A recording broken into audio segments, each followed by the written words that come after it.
자, 안녕하십니까. 이 선생입니다. 자, 오늘 사회문화 6 한번 해볼 텐데, 자, 이거 읽으면서 이런 생각을 좀 해봤어요.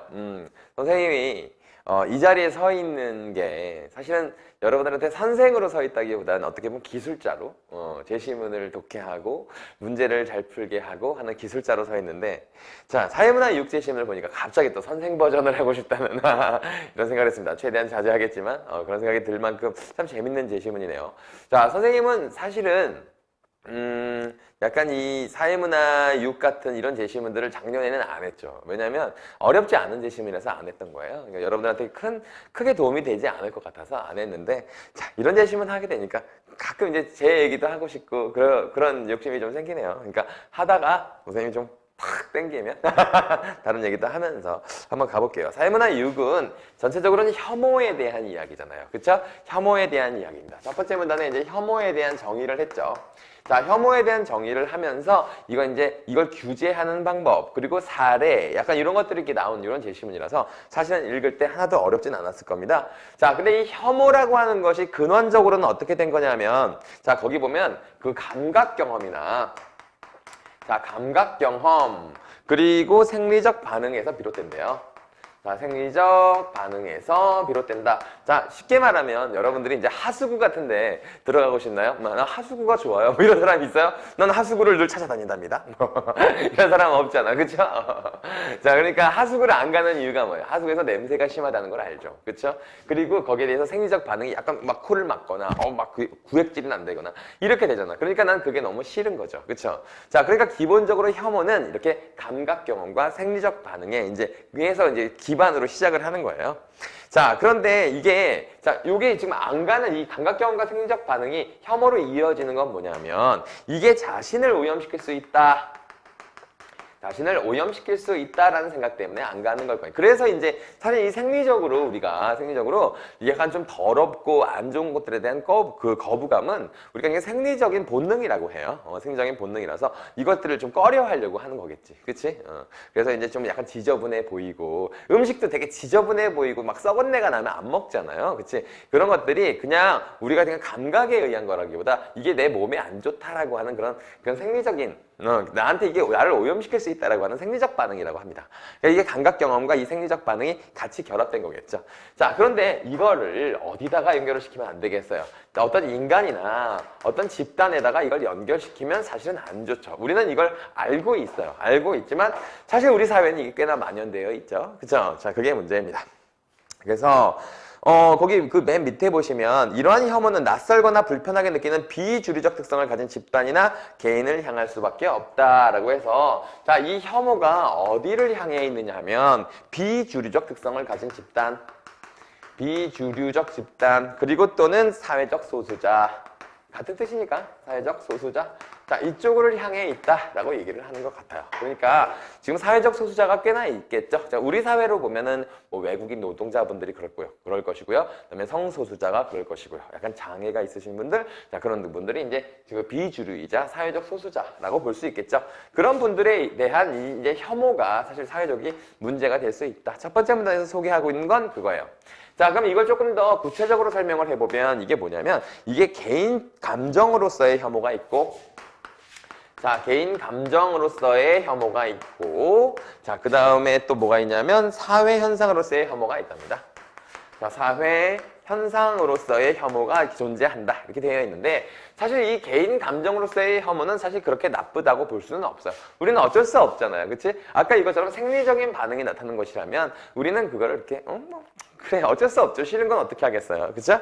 자, 그래서 사회적 맥락에서 전가된 사회 현상에서의 혐오, 각각 이걸 원초적 혐오와 투사적 혐오로 구분한다라고 했습니다. 자, 그래서 이 개인 감정에 의한 건 우리가 원초적인 혐오라고 한 것이고, 사회 현상에 의한 혐오는 우리가 투사적 혐오라고 한다. 자, 투사적이라고 하는 건 뭐냐면 어떤 눈을 거쳐서 이 혐오가 발생하는 걸 얘기하는 거야. 이건 자기가 진짜로 감정적으로 느끼는 것이고, 이 사회 현상으로는 건 이 사회라고 하는 어떤 필터를 거쳐서 혐오를 하게 되는 것. 이걸 우리가 투사적 혐오라고 하죠. 그죠? 그러니까 이제 만약에 우리가 누군가를 굉장히 싫어하는 것이 그 사회 전체적인 분위기가 그런 거야. 분위기가 그러면 우리가 이제 그 사회 분위기에 투사해서 그 집단이나 개인을 바라보기 때문에, 그래서 우리가 투사적 혐오라는 말을 사용하게 되는 거겠죠? 자, 그래서 원초적 혐오는 죽음 및 부패와 같이 인간의 동물성과 유한성을 끼워주는 상황에 맞닥뜨렸을 때 본능적으로 발현된다. 그래서 얘는 뭐 죽음이나 부패 뭐 이런 것들도 있을 수가 있고요. 뭐 죽음이나 뭐 동물과 성과 유한성, 그러니까 죽음, 뭐 동물성, 그리고 뭐 유한성. 그러니까 죽음이 약간 좀 동물적이고 유한적인 그런 혐오의 대상이겠죠. 자, 이런 것들을 보면서 약간 좀 싫어하고, 이게 되게 좀 지저분하다, 되게 혐오스럽다, 이렇게 얘기하는 거. 자, 이게 본능적으로 발현이 된대요. 그러니까 원초적이니까 이건 본능적이겠죠. 자, 그렇죠? 얘는 본능적으로 발현이 되는 것. 자, 이거라고 얘기할 수가 있는데, 이 투사적 혐오라고 하는 것은 의도적으로 전개되는 거예요. 그래서, 사회적 맥락에서 의도적으로 전개되는 순간부터 문제가 발생하는데 라고 해서 여기 투사적은 그래서 사회 현상이기 때문에 약간 의도적이라고 볼 수 있어요. 선생님이 지금 왜 책을 이렇게 멀리 두고 좀 왔다 갔다 하면서 읽죠? 바본가? 여기다 두면 되잖아요. 그죠? 자, 의도적으로 전개되는 순간부터 문제가 발생한다. 그러니까 이 사회 현상으로서의 혐오는 실제로 개인이 느끼는 것이라기보다 이 사회가 분위기를 이끌어간 거야. 그러니까 이 사회가 이렇게 혐오를 한다라고 하는 분위기를 이끌어가니까 개인들이 그쪽에 휩쓸려 가는 거죠. 그래서 혐오가 정당화되면 혐오의 대상에 초래된 두려움이 타당한 사실로 뒷받침되어야 하지만, 그래서 얘는 의도적인 혐오이기 때문에 얘는 타당성이 존재하지 않아요. 이거. 자, 타당성이 존재하지 않는다는 거야. 특별한 이유가 없다. 그러니까 근본적인 이유가 없다라고 볼 수 있겠죠? 그래서 타당한 사실로 뒷받침돼야 하지만 투사적 혐오는 현실에서 결코 발생하지 않을 정당화될 수 없는 두려움이다. 타당성 없다. 정당화될 수 없는, 그렇죠? 정당화될 수 없는 두려움에 근거한다.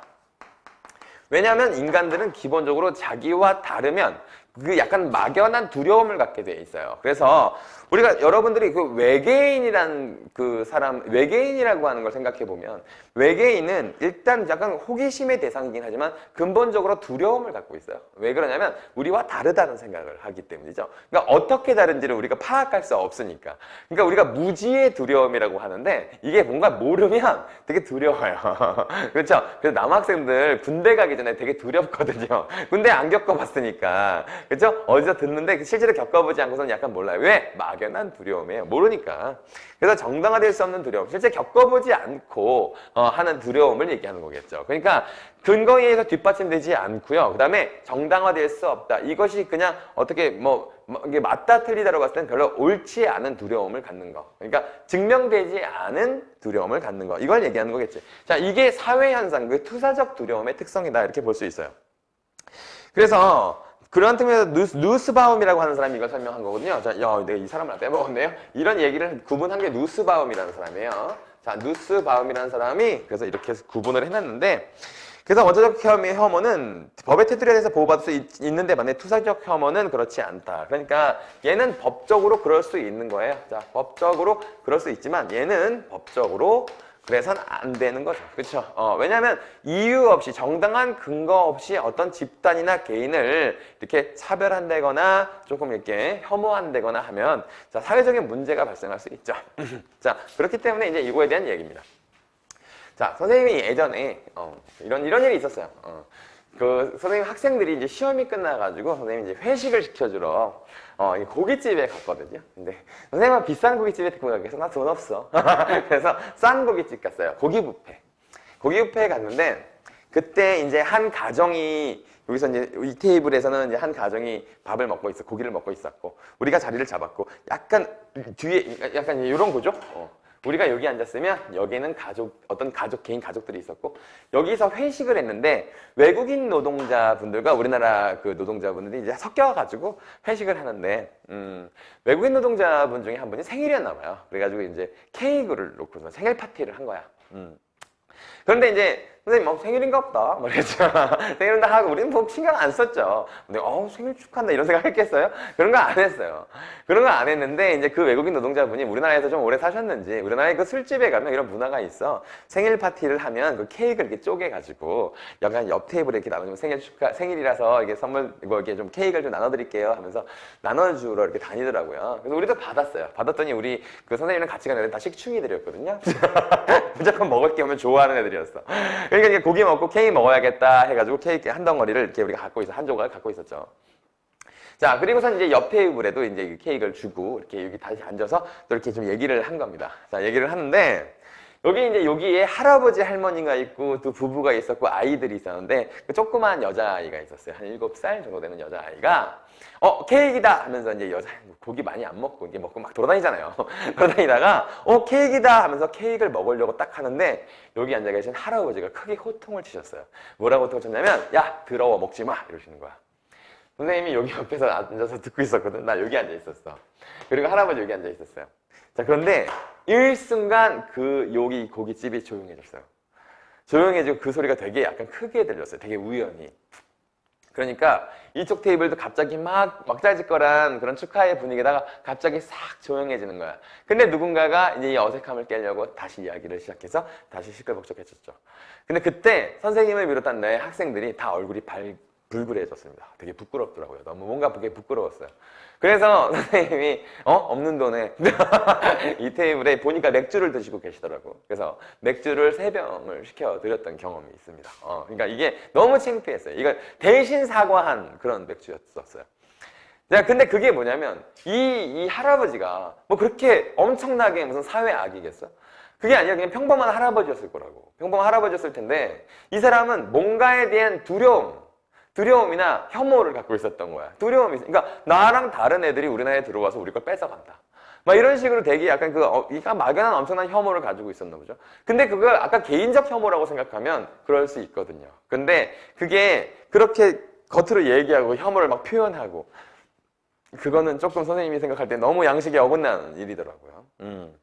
그게 어떤 차별을 한다, 그리고 어떤 혐오를 한다라고 하는 게 선생님이 개인적으로 생각하기에는 그렇더라고. 뭐냐면 사람은 누구나 약간 사회적이기 때문에 어떤 집단에 속해 있어요. 그러니까 어떤 집단에, 나는 예를 들면 뭐 강사들의 집단에 속해 있고, 그리고 무슨 뭐 40대 남자에 속해 있고, 그리고 남성에 속해 있고, 막 약간 이런 약간 소속이 있어, 소속이 있는데 되게 재밌는 건 자기가 속해 있는 소속이 우월하기를 바래요.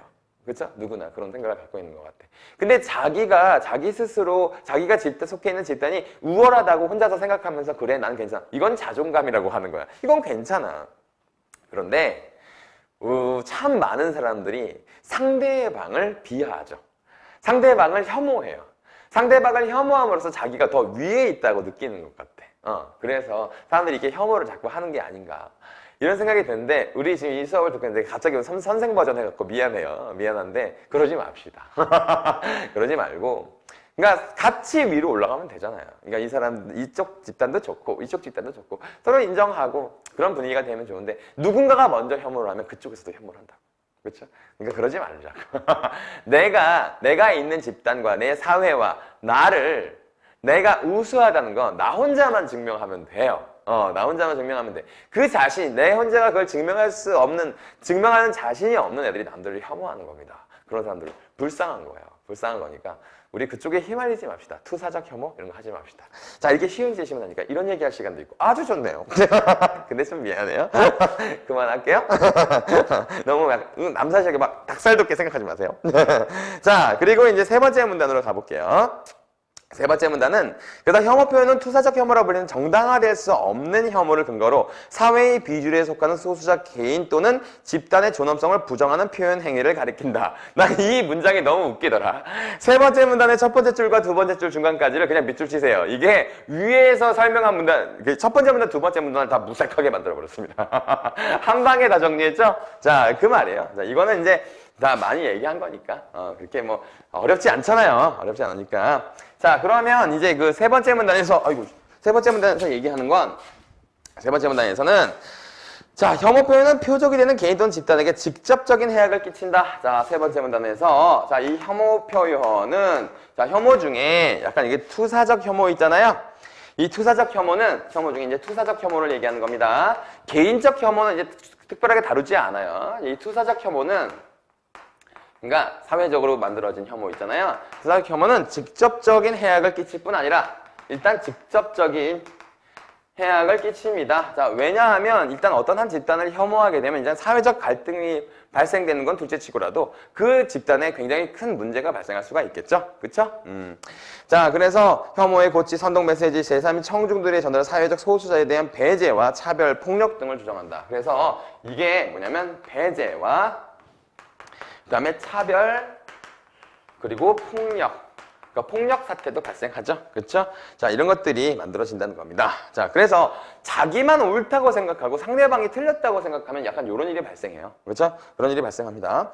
그래서 혐오 표현을 규제하자는 입장에서는 혐오 표현 자체의 위험성 및 존엄과 가치, 표현의 자유 같은 헌법적 가치의 침해 가능성을 근거로 둔다. 그래서 세 번째 문단에는 두 가지 입장을 설명하고 있는 거야. 첫 번째는 이거를 제재해야 된다라는 겁니다. 규제해야 된다. 자, 규제를 옹호하는 집단이에요. 이거 혐오 표현을 규제해야 된다는 거야. 자, 이 규제해야 되는 것은 인간의 존엄과 가치를 폄훼하고 표현의 자유와 같은 헌법적 가치의 침해 가능성. 헌법적 가치의 침해. 미안합니다. 자, 이런 문제가 발생할 수 있다는 거예요. 이에 맞서는 입장, 이건 규제하면 안 돼라고, 규제하지 말자라는 건 표현의 자유를 굉장히 강조하는 거예요.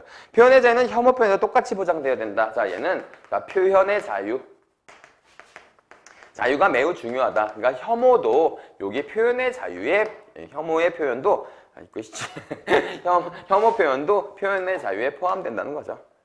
그래서 이게 혐오의 표현도 이게 포함이 되니까 규제하지 마 이런 거고. 규제를 해야 된다라고 하는 건 뭐냐면 이 혐오라는 것이 인간의 존엄성과 가치를 떨어뜨리고 헌법적 가치, 그러니까 개인의 생존권이나 행복 추구권이나 또는 표현의 자유까지. 자, 여기서도 표현의 자유를 얘기할 수 있는데 왜냐하면 이 소수자, 아까 비주류였던 소수자는 자신의 의견을 강하게 표현하기가 너무 힘들어져요. 이렇게 되면. 그렇죠? 그래서 또 그것도 침해할 수 있다. 이렇게 돼서 이 헌법적 가치는 살짝 정리해볼까? 여기 나오진 않았는데 일단 행복 추구. 자, 행복 추구권. 그다음에 인간의 존엄성. 자, 그다음에 세 번째가 아까 표현의 자유 있었잖아요. 표현의 자유. 자, 얘는 표현의 자유를 근거로 해서 혐오 표현도 표현의 자유에 포함돼야 돼 이렇게 얘기한 것이고 여기서의 표현의 자유는 소수자들의 표현의 자유를 얘기하는 거야. 이게 혐오하거나 배제, 차별, 폭력이 있을 경우에 이걸 표현할 수 없게 된다. 그래서 이렇게 이 둘이 대립을 한다는 거죠. 자, 이거에 대해서는 어떻게 생각하시는지는 여러분들이 알아서 생각하세요. 자, 더 이상 선생 버전은 그만하겠습니다. 자, 그래서 네 번째 문단 볼게요. 그래서 혐오 표현의 규제 방식. 그러니까 이걸 이제 규제를 해야 된다고 하는 입장에서 자, 이 규제를 해야 된다는 입장을 조금 더 자세히 보면 자, 이걸 어떻게 하죠? 여기로 뺄게요. 자, 규제를 해야 한다라고 하는 입장에서는 두 가지 규제 방식을 들고 있어요. 하나는 법적 규제고요. 하나는 여기 형성적 규제죠. 자, 형성적 규제. 이렇게 두 가지를 들고 있거든. 자, 법적 제재는 법으로 이렇게 혐오 표현을 하지 말라고 금지하는 거야.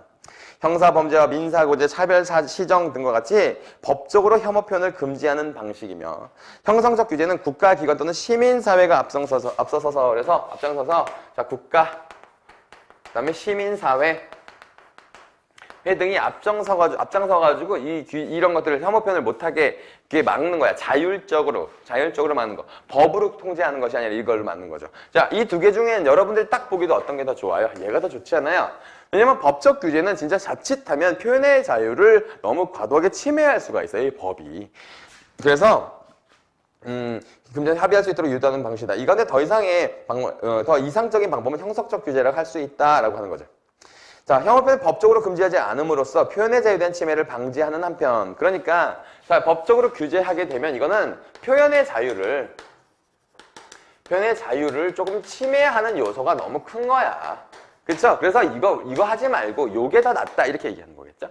자, 이렇게 얘기를 하고 있는 건데 자, 여기서 대항 표현이라고 하는 말이 나옵니다. 그래서 이 형성적 규제에서 제일 중요한 게 뭐냐면 자, 대항 표현입니다. 대항 표현이라고 하는 건 그것은 잘못됐다. 이 혐오는 잘못됐다라고 얘기하는 거. 그래서 카운터 스피치라고 얘기하네요. 실사회생 분위기나 형성함으로 혐오 표현이 남용될 수 없는 사회를 추구하는 것이다. 혐오 표현에 대한 이의 제기나 그 희생자에 대한 연대 연행 같은 대항 표현은 방관과 묵인으로 힘을 얻는 혐오 표현. 자, 이게 혐오 표현은 방관과 묵인이 오히려 힘이 됩니다. 그러니까 내가 어느 쪽을 막 비난을 했어요. 근데 그들이 가만히 있고 사회가 다 방관하는 분위기면 이래도 되네 라고 얘기하면서 계속 혐오를 이어가거든요. 선생님이 최근에 이제 들었던 이야기 중에 이제 서울에 뉴스에서 본 거야. 그러니까 어떤 아파트에서 그러니까 이제 그냥 일반적인 그냥 분양이 이루어진 데가 있고 공공 분양이 이루어진 곳이 있었던 거야. 그러니까 이제 약간 저소득층을 위한 분양이었겠지. 자, 그런데 거기는 같은 초등학교를 다니는 게 싫다. 같은 도로를 사용하는 게 싫다. 선생님이 아까 얘기했죠. 이렇게 막 서로 이렇게 구분을 지어서 내가 더 우월하다라는 걸 계속 증명받고 싶어 하는 열등감에 쌓인 사람들. 그런 사람들이 이걸 더 심하게 하는 건 뭐냐면 그걸 그냥 방관하는 경우에 더 심하게 해버리는 거야. 더 심하게 해버려. 쟤 가만히 있네? 그래, 완전히 쟤네들 고립시켜! 이렇게 하는 거죠. 그렇죠? 자, 그게 이제 사실은 그 열등감에서 시작되는 그런 감정이에요. 그러니까 만약에 자기가 이런 감정을 갖고 있다면 나는 그게 이쪽에 내가 열등감을 갖고 있구나 이렇게 생각하는 게 더 맞겠죠. 그렇죠? 자, 그래서 이게 약간 혐오가 있는 게 이상한 게 아니에요. 혐오는 있을 수 있어요. 있을 수 있지만 이 혐오가 조금 내가 잘못됐다라고 하는 생각을 하거나 아니면 누군가가 이게 잘못됐다고 얘기했을 때 수긍할 수 있으면 그 사람은 그래도 잘못된 사람은 아니죠. 그런데 이걸 자기가 막 엄청나게 무슨 피해를 얻는 것, 피해를 당하는 것처럼 막 그렇게 얘기하는 건 열등감이라고 볼 수 있겠죠. 참 이상한 이 차별들이 많아요. 그래서 좀 짜증나죠? 그렇죠? 뉴스 볼 때마다 답답할 때가 많았어요. 자, 그러면서 외국의 사례가 나와 있습니다. 참 외국 사례 좋아하죠. 불구하고 정작 혐오 표현에 직면한 소수자가 대항 표현을 통해 맞설 수 있는지에 대한 회의가 존재한다. 자, 여기 나왔죠. 오히려 이 혐오를 당하는 사람들은 자기가 이제 굉장히 짓눌려 있는 상황이기 때문에 여기에 대해서 대항 표현을 하기가 너무 어려워요. 어려워. 그래서 결과적으로 혐오 표현에 대한 법적 규제를 옹호하는 입장으로 이어진다라고 되어 있어요. 그래서 이제 아까는 형성적 규제에 대해서 얘기를 했으면 이제 이건 법적 규제에 대한 얘기를 하는 겁니다. 자, 법적 규제에 대해서 얘기를 하고 있는데 여기 이제 자, 법적 규제를 지향하는 미국. 자, 미국은 법적 규제를 하지 않겠다라고 표현의 자유를 굉장히 중요시하는 애들인 거죠.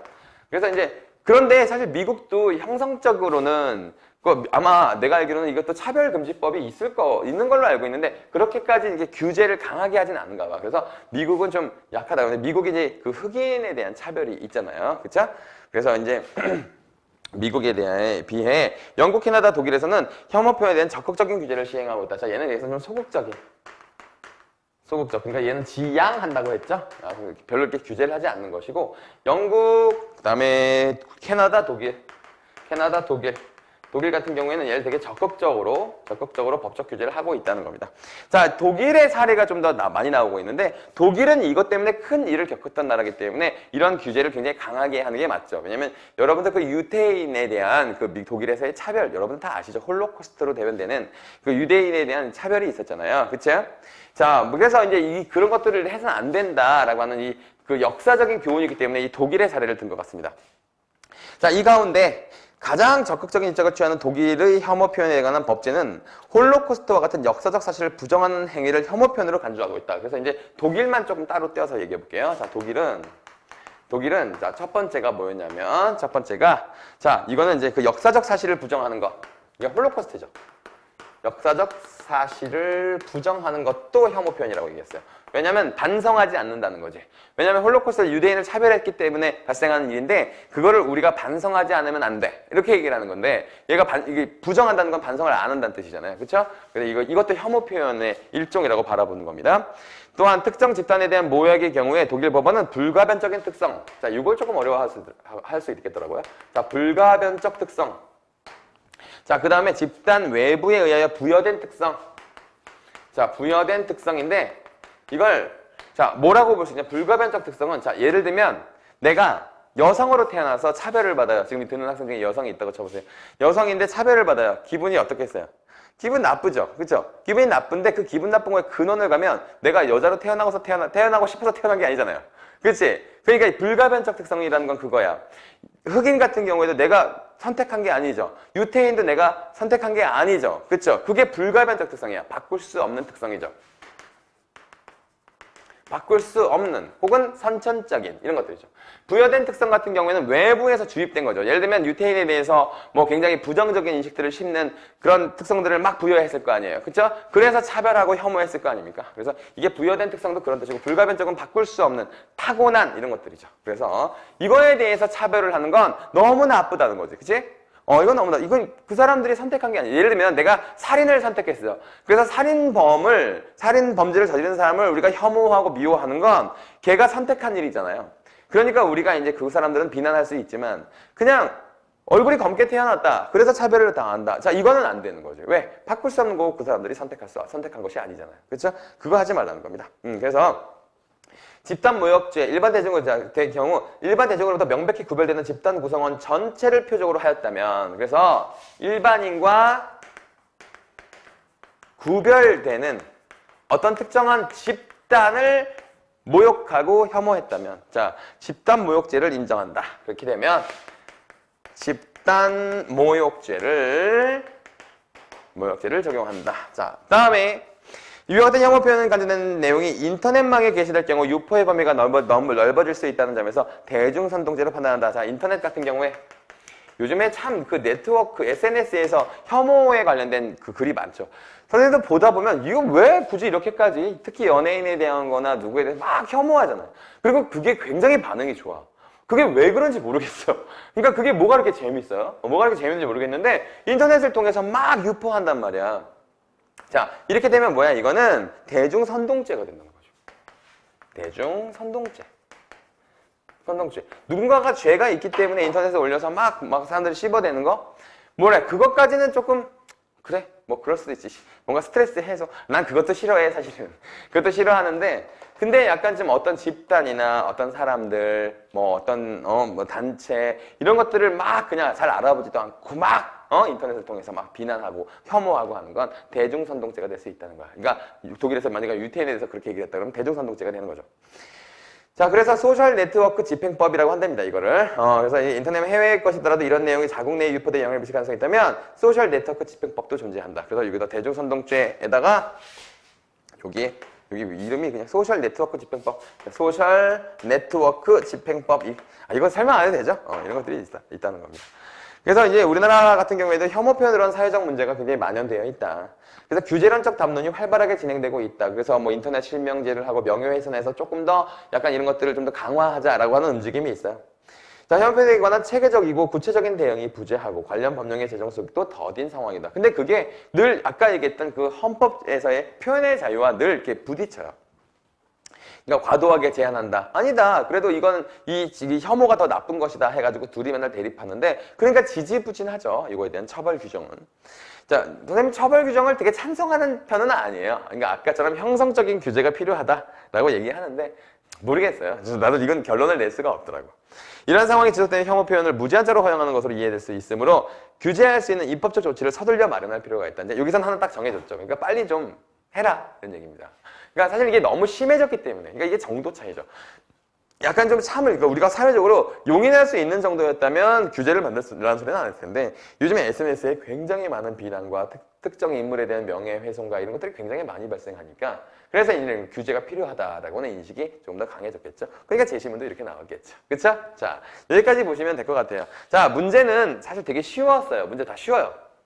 근데 이제 3번, 4번 문제만 보겠습니다. 자, 딱 간단하게 볼게요.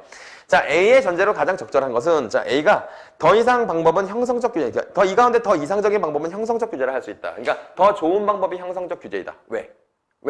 법적인 규제는 표현의 자유를 너무 과도하게 침해할 우려가 있기 때문에 우리가 사회적으로 이걸 좀 보완해야 된다. 약간 이런 논리잖아. 그쵸? 그래서 2번에 표현의 자유는 헌법적 가치로 최대한으로 존중되어야 되기 때문이다. 자, 그래서 2번이 되는 거예요. 그죠? 3번 문제, 2번. 나머지 보기는 별로 볼 게 없을 것 같고. 4번에 B를 바탕으로 보기를 이해한 내용이다. 라고 했는데, 이제 B가 뭐라고 나와 있냐면, 독일의 혐오 표현에 관한 법제. 여기 정리해놨죠. 그쵸? 여기 정리해놨죠. 자, 그래서 이제 독일에 거주 중인 A씨가, 홀로코스트를 부정하는 단체인 호주의 한 연구소 홈페이지에 아우슈피츠가 허위라는 의견을 인터넷에 게재했다. 역사적 사실을 부정한 거죠. 이거 죄로 처벌을 받는다고 했습니다. 홀로코스트를 이용하고 있다는 등의 비방을 함께 게재했다. 이건 굉장한 혐오 표현이다가 될 거예요. 그쵸? 자, 근데 이게 어떻게 인터넷에 게재했다고 했어요. 인터넷에 게재하면 대중선동죄와 아까 네트워크 집행법 있었잖아요. 그쵸? 네트워크 집행법, 요거, 소셜 네트워크 집행법, 요것도 적용이 되겠네요. 이를 확인한 유대인이 모욕죄 등으로 A를 고소하였고, 자, 고소했어요. A는 모욕적 멸시 및 악의적 경멸에 의한 대중선동죄, 집단 모욕죄 및 소셜 네트워크 집행법 위반으로 독일 법원에 처벌을 받았다. 이렇게 됐어요. 자, 나머지는 다 아까 설명한 거예요. 근데 5번 보기 봐보세요. A가 집단 모욕죄로 처벌을 받게 된 것은 A를 고소한 유대인이 그 자신을 포함하는 집단의 모든 구성원을 대표한다는 점. 자, 대표에다가 X. 자, 여기서 아까 얘기했듯이 그 집단 자체를 모욕한 것만으로도 죄가 될 수 있기 때문에 대표성을 요구하지 않아요. 그러니까 아무나 고소하면 됩니다. 아무나 고소하면 됩니다. 그래서 대표성이 필요 없다. 집단을 대상으로 한 범죄이기 때문에 대표성이 필요하지 않다. 이렇게 되기 때문에 5번이 되는 거죠. 그쵸? 오늘 참 선생님이 좀 민망하게 해서 그랬지만 어쨌든 굉장히 어렵지 않고 재밌는 제시문이었습니다. 여기까지 하겠습니다.